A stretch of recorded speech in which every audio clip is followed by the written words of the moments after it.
ప్రతి ఒక్క వ్యవస్థ యొక్క ఫెయిల్యూర్. చేతులు వెనక్కి విరిచేసి, కాళ్ళు వెనక్కి విరిచేసి, ఎందుకు ఆ అమ్మాయి అంత దారుణంగా చంపేశారు చెప్పమని చెప్పండి. ప్రశ్నించడం ఏమని ప్రశ్నించింది? ఈరోజు జరిగింది ఎంతో ఉంది, కానీ చేసిన వాళ్ళల్లో కనీసం కొంచెం కూడా మిల్లీగ్రామంత మానవత్వం కూడా ఎందుకు లేదు అనంటే, ఇంత ఘోరంగా ఇంత హేయంగా జరగడానికి గల కారణం ఏదైనా కానీ ఒక పర్సనల్ రివెంజ్ అనేది ఉంటేనే కదా. పర్సనల్ రివెంజ్ ఎవడుకుంది? ఎవడైతే అసలు ఎంత పెద్ద డ్రామా జరుగుతుందంటే, ద గ్రేట్ మమతా బెనర్జీ గారు కోల్కతా ఖాళీ అని పిలిపించుకున్నావు, కానీ నిస్సిగ్గుగా ఆవిడ చర్యలు ఉన్నాయంటే ఒక ఆడదయ్యి ఉంది. Hi guys, welcome to I dream. నా పేరు చాణక్య. ప్రజెంట్ దేశంలో అట్టుడుగుతున్న టాపిక్ ఏదైనా ఉందంటే అది కలకత్తాలో జరిగిన ఒక దుర్ఘటన. అదేంటో కాదు, ఆర్జే కర్ మెడికల్ కాలేజ్లో ఒక మెడికో తనని కూడా అత్యాచారం చేసి హత్య చేసిన దుర్ఘటనతో ఇప్పుడైతే ప్రజెంట్ చాలా హీట్ ఆఫ్ ద మూమెంట్ ఉంది. మరి వీటి గురించి మరి ప్రియా చౌదరి గారు కూడా ఏమంటారో ఆవిడని అడిగి తెలుసుకుందాం. నమస్తే మ్యామ్. నమస్తే. Welcome to I dream media. Thank you. And issue గురించి ఎక్కువగా మాట్లాడకూడదు అని అనుకుంటున్న ప్రతి ఒక్కసారి కలకత్తా ఇన్సిడెంట్ గురించి అయితే దీని గురించి మాట్లాడాలి, ప్రజలకు మాత్రం ఖచ్చితంగా తెలిసి తీరాలనే ఉద్దేశంతోనే మిమ్మల్ని కూడా తీసుకొని వచ్చి ఇక్కడ కూర్చోబెట్టి ఈ ఇన్సిడెంట్ గురించి మాట్లాడించాలనుకుంటున్నాం మేడం. అసలు ఈ ఇన్సిడెంట్ విన్న తర్వాత అండ్ మీకు ఏమనిపించింది, దీని మీద మీ వ్యూస్ ఏంటో కూడా తెలియాలనుకుంటున్నాం. ఒక్కసారి సంఘటనలోకి వెళ్ళండి. ఇవాళ అంత ఘోరమని ఎందుకు మాట్లాడుతున్నాం? ఆమె మీద జరిగినటువంటిది ఒకరా, ఇద్దరా, 10 మందా? అయ్యో అయ్యో అయ్యో, ఇంకేం జరిగింది? క్రైమ్ థ్రిల్లర్ సస్పెన్స్ స్టోరీ చూసినట్టు రోజు ఇంకేమన్నా వస్తాయి. అరే నేను చెప్తున్నాను, మనం వినేటటువంటి ప్రతి ఒక్కళ్ళకి సిగ్గు శరం నాడి నరాన ఉండి ఉన్నట్టయితే కనుక సిగ్గుపడాలి. ప్రతి ఆడది సిగ్గుపడాలి, ప్రతి పేరెంటు సిగ్గుపడాలి, ప్రతి ఒక్క మనిషి అనేవాడు కూడా సిగ్గుపడాలి. ఎందుకు అనంటే, ఒక ఆడపిల్ల మీద అంత అసలు చెప్పలేనటువంటి దారుణం అన్నమాట, దుర్మార్గం, అతి హేయమైనటువంటి చర్య జరిగింది అనంటే, ఆ శరీరంలో ఉన్నటువంటి పార్టు, కళ్ళల్లో నుంచి బ్లడ్, నోట్లో నుంచి బ్లడ్, అసలు నిజంగా చేతులు వెనక్కి విరిచేసి, కాళ్ళు వెనక్కి విరిచేసి అని ఇన్ని మాట్లాడుకుంటున్నామే. కొన్ని గొంతుకలు వింటున్నాను మీడియాలో, అసలు ఇలా జరుగుతుంది అని. అరే ఆ గొంతుకల వెనక అరుపులొద్దు, ఆవేదనలోకి ఒక్కసారి తొంగి చూడండి. నేను మాట్లాడుతున్నాను అది ఆవేదనతోటే. నేను ఇన్ని రోజులు నోరెత్తలేదు. అంత పైశాచికంగా ఒక మనిషే చేశాడు. ఎవడా మనిషి? ఇవాళ మనం ఒకరోజు ఒక కానిస్టేబుల్ని బయటకు పట్టుకొని వచ్చారు, అదే వాడెవడు వాలంటరీ పోలీసింగ్ని పట్టుకొని వచ్చారు. ఆ తర్వాత 2 రోజులు గడిచిన తర్వాత ప్రిన్సిపల్ని అరెస్ట్ చేశారు. ఆ తర్వాత 2 రోజులు గడిచిన తర్వాత ఇంకెవరు వస్తారో అని సస్పెన్స్ థ్రిల్లర్ కింద మనం చూస్తున్నాము తప్ప, నేను చెప్తున్నాను, అంత క్రూరము నీచము చేసింది ఒక మనిషే కదా. 10 మంది చేయని, ఒక్కళ్ళు చేయని, ఎంతమంది అయినా సరే చేయని, హ్యూమన్ బీయింగ్ చేశాడు అక్కడ. కానీ వాడిలో హ్యుమానిటీ లేదు. చచ్చింది. ఏ చర్యల వల్ల చచ్చింది, ఎందుకంత దారుణంగా చచ్చింది అనేది ఎవ్వడెంతమంది ఆలోచించాడు? అది నాకు చెప్పండి. ఎలా చేశారు అని మాట్లాడుతున్నారు. అలా చెయ్యడానికి వాళ్ళలో అంత రాక్షసత్వం రావడానికి ఏ కారణమో, ఎవ్వడు కారణం అంటే నువ్వు, నేను, మీడియా, భారతదేశంలో ఉన్నటువంటి పరిపాలనా వ్యవస్థ, రక్షణ వ్యవస్థ, పోలీసు యంత్రాంగం, ప్రతి ఒక్క వ్యవస్థ యొక్క ఫెయిల్యూర్ ఇది. ఎక్కడి నుంచి వచ్చింది అంత రాక్షసత్వం ఒక మనిషిలో? ఎలా వచ్చింది? కనీసము మన తల్లి అయినా సరే, అతి దుర్మార్గుండి అయినా సరే, ఒక చెంప దెబ్బ కొట్టంగానే తల్లి మనసు కదా అమ్మో అని అనుకుంటుంది. కానీ ఆ కొడుకు చేసినటువంటి తప్పిదానికి ఆ యొక్క పశ్చాత్తాపం కోసం ఆవిడ వెయిట్ చేస్తుంది. అలాగే ఒక దుర్మార్గుడిని అయినా సరే మనం 4 దెబ్బలు కొట్టిన తర్వాత 5వ దెబ్బకి చచ్చిపోతాడని మనలో ఒక మానవత్వం అనేది వస్తుంది. కానీ చేసిన వాళ్ళల్లో కనీసం కొంచెం కూడా మిల్లీగ్రామంత మానవత్వం కూడా ఎందుకు లేదు అనంటే, వాడి శరీరంలో వాడు తీసుకున్నటువంటి మత్తు పదార్థాల యొక్క ప్రభావం అది. మీకు తెలుస్తుందా? స్కూల్స్ దగ్గర నుంచి నిన్న మొన్న చూసాం సెలబ్రిటీస్ ఈవెంట్స్ వరకు కూడా డ్రగ్స్ డ్రగ్స్ డ్రగ్స్ పెనుభూతంలా కూడా ఎలా చూస్తున్నాము. భూతం కాదు, ఇంకా ఏదైనా ఒక పేరు పెట్టండి డిక్షనరీలో, వెతికి పెట్టండి. భూతం అంటే భూతానికి కనీసం వైద్యం ఉంది, కానీ దీనికి వైద్యం ఎక్కడ లేదు. దీని కూకటి వేళ్లతో సహా పెకిలించే ధైర్యం కానీ పెకిలించే సామర్థ్యం మన యొక్క పాలనా యంత్రాంగానికి లేదా, దీనిని పారద్రోలేటటువంటి ఆ యొక్క వ్యతిరేకత కానీ ఉద్యమం కానీ ఆ బలమైనటువంటి ఆకాంక్ష కానీ జనంలో లేదా. ప్రతి ఒక్కడు పిరికివాడిలాగా ఎందుకు బతుకుతున్నాడు? మనది ఒక బతికేనా? శ్రీశ్రీ గుర్తొస్తున్నాడు. కుక్కల వలె నక్కల వల్ల మనది ఒక బ్రతికేనా? సందులలో పందుల వలె బ్రతుకు వ్యధ, చదువు వృధా, మనమంతా గానుగులం పీనుగులం అని చెప్పేసి అని మాట్లాడాడే. ఇది వాస్తవం, నిజం నిజం నిజం. ఇదే ఎంత చదువుకున్నామో, లక్షల ప్యాకేజీలు తెచ్చుకుంటున్నామో, బాహాటంగా కార్లు చూడండి. ఇవాళ భారతదేశంలో చూస్తే మనిషి నడవడానికి ప్లేస్ లేనంత కార్ల విలాసవంతమైనటువంటి జీవితాల్లో మనం ఉన్నాం. కానీ ఇక్కడ మానవత్వం అనేది అటువంటిది కోల్పోయాం. మనిషిమి అనేటటువంటి మర మనుషులమైపోయాము. మరలతోటి మనం అంతా కూడా ఆ యొక్క దాన్ని ఏమంటారు సహచర్యం చేసుకుంటూ ఆ యొక్క దీన్ని కూడా మనలో పెట్టేసుకున్నాం. ఎవడికి ఎవడు పట్టదు. వాడు నువ్వు కారు కొనుక్కున్నావు అంటే నేను డబల్గా ఇంకేం కారు కొనుక్కోవాలని ఆలోచిస్తున్నావు. లేదు నువ్వు ఒక బిల్డింగ్ కొన్నావు అంటే నీకంటే గొప్పగా నేను ఎలా సంపాదించాలి, ఆ సంపాదన ఎలాగైనా సంపాదించాలి. ఇక్కడ కోల్కతాలో జరిగినటువంటి విషయం కూడా ఎందుకు ఆ అమ్మాయి అంత దారుణంగా చంపేశారు చెప్పమని చెప్పండి. ప్రశ్నించడం వల్ల. ఏమని ప్రశ్నించింది? నీకు నాకు లేనటువంటి ధైర్యమో, ఎవ్వడికి లేనటువంటి ధైర్యం, ఒక మగాడికి లేని ధైర్యం, ఒక పోలీసు యంత్రాంగం అరికట్టలేనటువంటి ఆ యంత్రాంగంలో లేనటువంటి నిబద్ధత, నిజాయితీ, గుండె ధైర్యం ఒక ఆడపిల్లలో వచ్చింది. ఆ హాస్పిటల్లో జరిగేటటువంటి అకృత్యాలని క్వశ్చన్ చేసింది. ఏ అకృత్యాలు జరుగుతున్నాయి అక్కడ ఉన్నటువంటి ఆ ట్రైనీ డాక్టర్స్ తోటి అక్కడ ఒక సెక్స్ రాకెట్ నడుస్తుందని విన్నాం. మాదక ద్రవ్యాలు, మత్తు పదార్థాలు భయంకరంగా అక్కడ బిజినెస్ జరుగుతుందని విన్నాం. ఆ బిజినెస్ని ఆ అమ్మాయి ఎప్పటికప్పుడు కూడా అక్కడ జరిగేటటువంటి వాటిని క్వశ్చన్ చేసింది. ఎందుకు క్వశ్చన్ చేసింది మాస్టర్? ఎందుకు క్వశ్చన్ చేసింది? నేను మనిషిని, ఈ అకృత్యం నా చుట్టూ జరగకూడదు. నేను ఒక వైద్యం చేసేటటువంటి వైద్యురాలిని, సమాజంలో ఇలాంటివి జరగకూడదు అని సామాజిక బాధ్యత. అమ్మాయిలో ఉన్నదేంటి? సామాజిక బాధ్యత. నిజంగా చెప్తున్నాను, ఆ వైద్యురాలు కాబట్టి ఆమె ఆలోచించింది ఇది మానసిక రుగ్మతలు, ఇవన్నీ కూడాను శారీరక రుగ్మతలు మానసిక రుగ్మతలు రెండూ కలిస్తే ఇవాళ అమ్మాయికి జరిగినటువంటి చర్య ప్రతి ఇంట్లోనూ ప్రతి ఒక్క ఒంట్లోకి వచ్చి చేరుతుందని అమ్మాయి ఆందోళన చెందింది. కాబట్టి ప్రతిదానికి ఖండించింది, ప్రతిదాన్ని ప్రశ్నించింది. ఇక్కడ నేను ఒక్క విషయం నేను అడుగుతున్నాను, ప్రశ్నించినంత మాత్రాన ఆ అమ్మాయిని అంత భయంకరంగా చంపేశారు. ఇది వాస్తవం. ప్రశ్నించకూడదు అని మనం ఈ రోజు నుంచి నోళ్ళు మూసేసుకుంటాం. మన పిల్లలందరికీ తల్లులు చెప్పేస్తారు, ఒరే ఏం జరిగినా నోరు మూసుకొని కూర్చో, అమ్మా నీకేం జరిగినా నువ్వు పట్టించుకో మాకు, నువ్వు కళ్ళు మూసుకొని చూస్తావు అని అంటున్నావు. తల్లి, ప్రతి తల్లి నేను చెప్తున్నా, నువ్వు పంపించేటటువంటి నీ బిడ్డని చదువుకి పంపించేటటువంటి ఇన్స్టిట్యూషన్స్ అన్నీ ఆల్మోస్ట్ ఇలాగే ఉన్నాయి. నీ బిడ్డ ప్రశ్నించకూడదు, నువ్వు ప్రశ్నించకూడదు. కానీ రేపొద్దున ఇవాళ అమ్మాయి ప్రశ్నించినందుకు జరిగిందని మనం మాట్లాడుకుంటున్నామే, రేపొద్దున పక్కన ఉన్న వాళ్ళకు కూడా ఈ జాడ్యం అంటుకుంటుంది, అలాగే ఇది వచ్చి చేరుతుంది అనేటటువంటి ఆలోచన ప్రతి తల్లికి ఎప్పుడైనా వచ్చిందా? రావాలి, వచ్చి తీరాల్సిన అవసరం ఉంది. ప్రతి ఒక్క తండ్రి, పెద్ద కాలేజీలు ఎక్కడున్నాయి, పెద్దవి ఎక్కడున్నాయి, ఎక్కడ అదేంటి ఎంత పెద్ద డొనేషన్లు కట్టేసేసి కాలేజెస్లో జాయిన్ చేస్తున్నారు, స్కూల్స్లో జాయిన్ చేస్తున్నారు. ఎన్నో ఎపిసోడ్స్లో నేను వెతుకున్న స్కూల్ పిల్లల బ్యాగుల్లో మత్తు పదార్థాలు ఉంటున్నాయి, డ్రగ్స్ ఉంటున్నాయి, సిగరెట్స్ ఉంటున్నాయి, దాన్ని ఏమంటారు వీడు ఉంటుంది. ఇవన్నీ దయచేసి మీరు చెక్ చేయండి. ఇవాళ చిన్న పిల్లల బ్యాగుల్లో వస్తుంది. ఇంకొక ఘోరమైనటువంటి విషయం చెప్పమంటారా?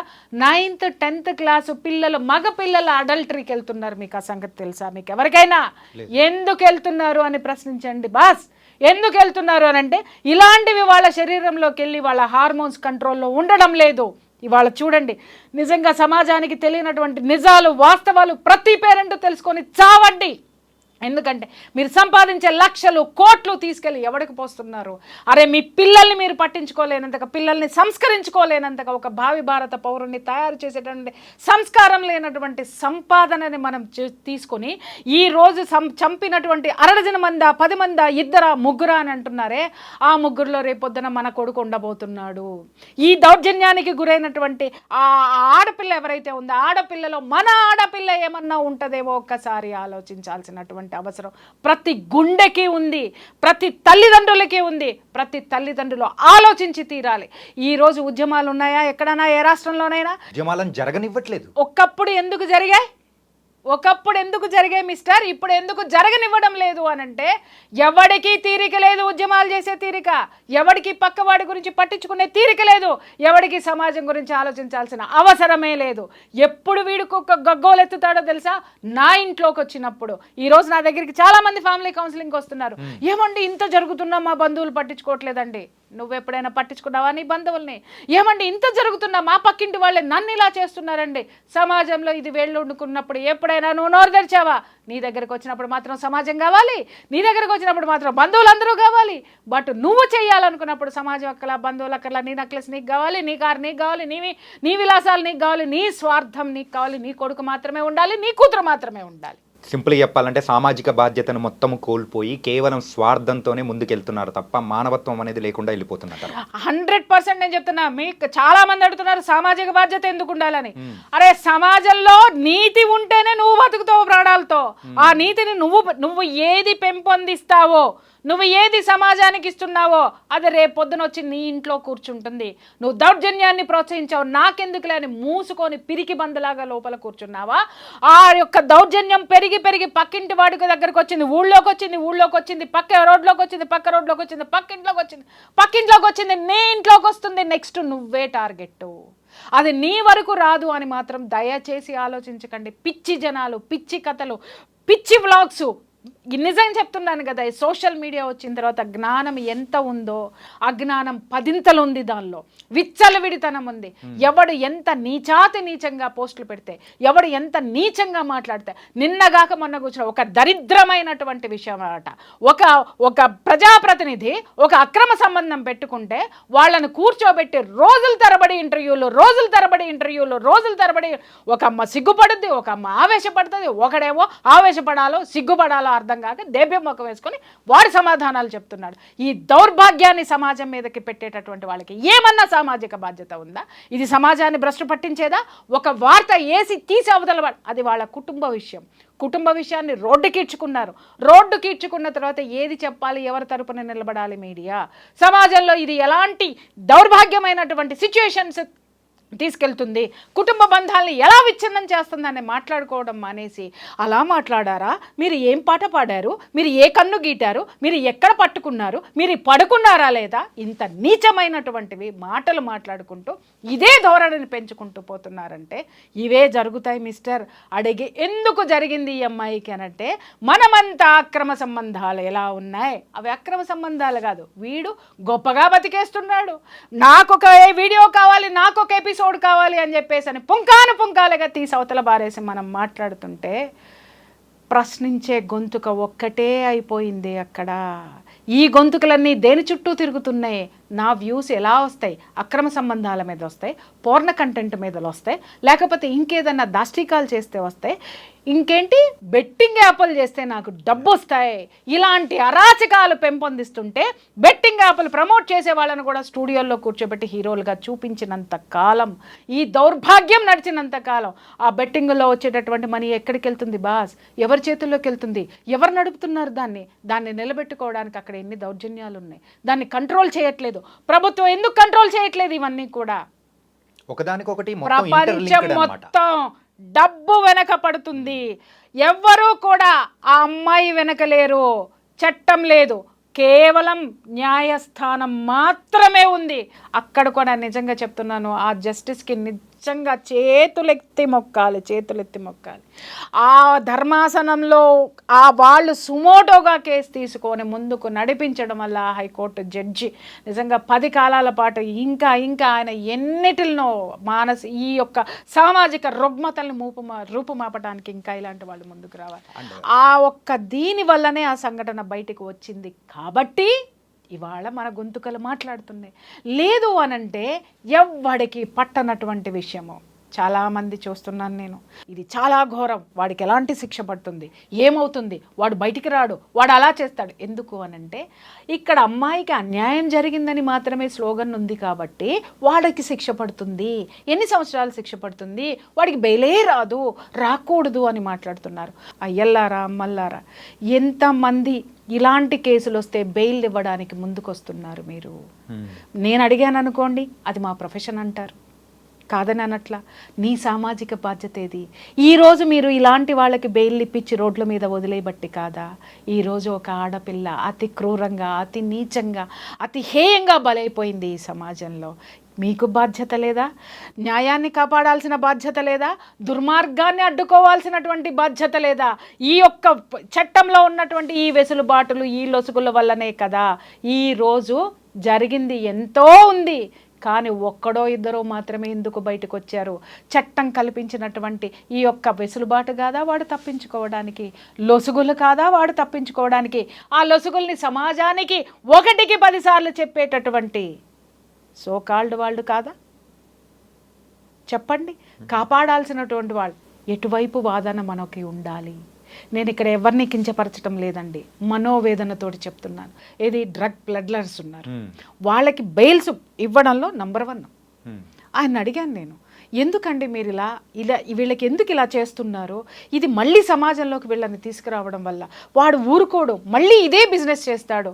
సమాజానికి చేటు కాదా? సమాజానికి మీరు చేస్తున్నటువంటి ఒక మైనస్ కాదా అని చెప్పేసి నేను అడిగితే ఎంత చక్కటి సమాధానం చెప్పారో. నవ్వాలో ఏడవాలో నాకు అర్థం కాలేదు. ఏంటి అని అంటే, మనం ఇవ్వకపోతే ఇంకొకళ్ళు ఇస్తారండి. ఏం సమాధానం చెప్పాలి చెప్పండి? సామాజిక బాధ్యత, న్యాయం వైపు ఉంచండి. ప్రతి ఒక్కడి వైపు న్యాయం ఉండాలి, కానీ మీకంటూ న్యాయం ఉండద్దా? మనస్సాక్షి ఉండద్దా? ప్రొఫెషన్ అని పట్టుకుపోతుంటే ఇవాళ డ్రగ్ అమ్మేటోడు కూడా ఒక పెద్ద ప్రొఫెషనలిస్ట్. ఆ వాడిని ఎందుకు మీరు తప్పు పడుతున్నారు? వాడికి శిక్ష పడుతుందని ఎందుకు చెప్తున్నారు? మరి వాడిని బయటికి తీసుకొచ్చే వాళ్ళు ఎవరు? వాళ్ళని కాపాడే రాజకీయ పార్టీలు, రాజకీయ నాయకులు. ఇవాళ మొత్తం అంతా కూడా కోల్కతాలో ఏం జరుగుతుంది? అసలు ఎంత పెద్ద డ్రామా జరుగుతుందంటే, ద గ్రేట్ మమతా బెనర్జీ గారు, ఆవిడే హోంమంత్రి, ఆవిడే చీఫ్ మినిస్టర్, హోంమంత్రి, వైద్య శాఖ మంత్రి, ఆవిడ అదంటే ఒక సామెత ఉంది, ఉల్టా చోర్ కొత్వాల్కో డాటే అని. దొంగ పోలీసుని దొంగ అని చెప్పేసి వెనకబడి కొట్టినాడంట. ఆ విధంగా ఏమైపోయిందంటే, ఈవిడ ముఖ్యమంత్రి సీట్లో కూర్చుంటేనో, లేకపోతే హోమ్ మినిస్టర్ సీట్లో కూర్చుంటానో, ఆరోగ్య శాఖ మంత్రి సీట్లో కూర్చుంటేనో, ఎక్కడ ఈ విషయం మీద చర్యలు తీసుకోవాల్సి వస్తుందో, పొరపాటున న్యాయం చేయాల్సి వస్తుందో అనేది ఆ కుర్చీ గబక్కన దిగేసి రోడ్డు మీద పడిపోయి ఆవిడ ఉద్యమాలు చేస్తుంది. నాకు అర్థం కాక అడుగుతాను, మిస్టర్ దీదీ, కోల్కతా ఖాళీ అని పిలిపించుకున్నావు, కానీ కాగితపు ఖాళీ. నేను చెప్తున్నాను, నలుపు రంగు పూసుకున్నటువంటి అనైతికమైనటువంటి ఆ యొక్క పరిపాలన, అవినీతి పరిపాలన పూసుకున్నటువంటి, నలుపు రంగు పూసుకున్నటువంటి మనిషిగా ఈరోజు నువ్వు కనిపిస్తున్నావు జనాలందరికీ కూడా. రోడ్డు మీదకి ఎందుకు వస్తావు? చట్టం చేసేది నువ్వు, చట్ట సభలో నువ్వు ఉన్నావు, చట్ట సభకి ప్రాతినిధ్యం వహిస్తున్నటువంటి ముఖ్యమంత్రివి. రాష్ట్రాన్ని నువ్వు తలుచుకుంటే నువ్వు ఒక హోమ్ మినిస్టర్కి అత్యవసరమైనటువంటి చర్యలు తీసుకునేటటువంటి స్పెషల్ ఇవి ఉంటాయి, రైట్స్ ఉంటాయి. అసలు అవన్నీ ఎక్కడికి పోయినాయి? అవన్నీ వదిలేసేసి ఎంత తెలివిగా ఆవిడ రోడ్డు మీదకి వచ్చేసేసి ఎవరిని కాపాడుతుంది మిస్టర్? అండ్ ఇంకొక విషయం కూడా చెప్పాలి, ఎవరిని కాపాడుతుంది? ఇక్కడ నేరస్తుల్ని కాపాడడానికి సాక్షాత్తు ముఖ్యమంత్రి రోడ్డు మీదకి వచ్చి న్యాయం జరగాలి. అరే నువ్వే తల్లి న్యాయం చేయాల్సింది. కాల్చవతల పారేస్తావో, ఉరిశిక్ష వేస్తావో, న్యాయస్థానాలకి రిక్వెస్ట్ చేస్తావో, ఏం చేస్తావో చేయవలసినటువంటి నువ్వు ఎంత నిస్సిగ్గుగా ఆవిడ చర్యలు ఉన్నాయంటే, ఒక ఆడదయ్యుండి నిజంగా సిగ్గుపడుతున్నాను నేనైతే మాత్రం. ఆవిడకి నిజంగా బంధం విలువ తెలియదా, లేకపోతే ఆవిడ తల్లి మాతృత్వం యొక్క విలువ ఆవిడకి తెలియదా, ఆవిడ అసలు ఒక ఆడదేనా అని నేను అడుగుతున్నాను నేను. ఎందుకంటే ఎంతటి ఆడదానిలోనైనా ఒక మాతృత్వం అనేది ఉంటుంది. ఆ మాతృత్వపు ఛాయల్ని కూడా చంపుకొని తిరుగుతున్నటువంటి ఇలాంటి కోహనా మేధావులన్నీ పిలువబడేటటువంటి వీళ్ళని, పరిపాలకుల్ని మనం ఏమందామయ్యా? అండ్ ఇంకొకటి ఏంటంటే, సో మీరు ఇందాక రాజకీయ యాంగిల్ వరకు మీరు మాట్లాడారు కాబట్టి ఒకటి అడుగుతున్నా మేడం. ఇప్పుడు ఎప్పుడైతే ఇష్యూ అనేది కూడా సో కోల్కతా వరకు ఆ పోలీసుల వరకు ఉన్న చర్యలు ఆ టైంలలో కూడా ఇంత హైప్ అనేది రాలేదు. ఎప్పుడైతే న్యాయస్థానం అనేది కూడా సిబిఐ వాళ్ళకి ఇచ్చిందో దానిలో కొత్త వెలుగులు అనేది కూడా వస్తున్నాయి. అప్పుడు మీరు అన్నట్టు దీది అనేది కూడా వచ్చి ప్రొటెస్ట్ చేయడం అనేది కూడా మొదలుపెట్టింది. ఇలాంటి ప్రొటెస్ట్ నీట్గా శాంతియుతంగా జరుగుతున్న టైంలో ఆర్జే కర్ మరి ఆ హాస్పిటల్ ముందు చేస్తున్న ఆ జూనియర్ డాక్టర్లు కానీ సపోర్ట్ చేస్తున్న వాళ్ళ మీద సమ్ ఎక్స్ పర్సన్స్ ఎవరెవరో వచ్చి రిటర్న్లో దాడి చేయడం ఏంటి మేడం ఇది? నేను ఇక్కడ ఇందాకే చెప్పా, ఎవరు హోమ్ మినిస్టర్ ఎవరు, ముఖ్యమంత్రి ఎవరు, హోమ్ మినిస్టర్ ఎవరు, ఆరోగ్య శాఖ మంత్రి ఎవరు? ఇక్కడ ఈ కేసుకి సంబంధించినటువంటి 3 కీలకమైనటువంటి శాఖలు ఆవిడ దగ్గరే ఉన్నాయి. అకృత్యాలు జరుగుతున్నది మొత్తం ఈ డ్రగ్స్ అమ్ముతున్నటువంటిది, ట్రాఫికింగ్ జరుగుతున్నటువంటిది, శాంతి భద్రతలకు సంబంధించినటువంటి అనైతికమైనటువంటి చర్యలు, ఇక్కడ శాంతి భద్రతల లోపం ఎక్కడ జరుగుతుంది? ఒక ఆసుపత్రిలో జరుగుతుంది. ఈ రెండిటిని మీద చర్యలు తీసుకోవాల్సిన పొజిషన్ ఎవరిది? ముఖ్యమంత్రిది. ఈ 3 ఆవిడే కాబట్టి ఆవిడ ఏం చేస్తుంది? అక్కడ ఉన్నటువంటి ఏవైతే ఇవి ఉన్నాయో, సాక్ష్యాధారాలు ఏవైతే ఉన్నాయో వాటిని నాశనం చేయడం. ఆవిడ రాష్ట్రాన్ని నాశనం పట్టించిందండి. సాక్ష్యాలని నాశనం చేయడం ఆవిడకొక లెక్క. భ్రష్టు పట్టించి అవతల పారేసింది. రేపొద్దున దేశానికి పట్టిన అతి దరిద్రమైనటువంటి లీడర్ ఎవరైనా ఉన్నారు అని అంటే ఈవిడొక్కటేనేమో. ఒక ఆడదానిగా నేను ఇన్ని మాట్లాడడం నిజంగా చెప్తున్నాను, సిగ్గుపడుతున్నాను. నేను ఒకటే మాట్లాడుతున్నా, అనొచ్చు ఆడదానివై ఉండి ఇట్లా మాట్లాడతామని.